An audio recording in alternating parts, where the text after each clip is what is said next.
Alright, na next question. Sabi mo kung paano makapakinig kung makapangaral kung hindi sinugo. Sino ang nagsugo kay Perez? Ang Diyos, unang Korinto 2:10. Ang Diyos ay nagpapayag sa atin sa pamamagitan ng Espiritu. Pinayagan siya ng Espiritu, may magagawa ka pa. Ayon sa Isaiah ng 43:13, sabi ng Diyos, ako'y gagawa, sinong pipigil? Pinadala siya ng Diyos, sinugo.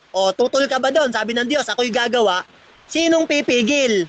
Isaiah 43:13.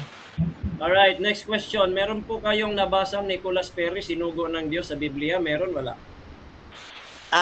Sagot ko, 10 seconds ako. Ikalawang Korinto 3:6. Kung hinahanap mo letra por letra, papatayin ka nun. Ang titik ay pumapatay. Merong payag sa Espiritu, unang Korinto 2:10. Kaya nga pinayagan Okay, kami sa Espiritu hindi kagaya nyo. Sa demonyo kayo. Kung walang titik, paano mo nalaman na si Perez ay inutusan ng Diyos o sinugo ng Diyos? Paano mo nalaman yun? Babasa ako. Pag nabasa ko, showdown tayo. Tapos debate, talo ka na.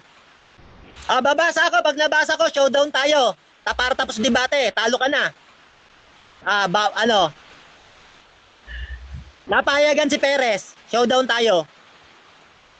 Tanggap o di tanggap?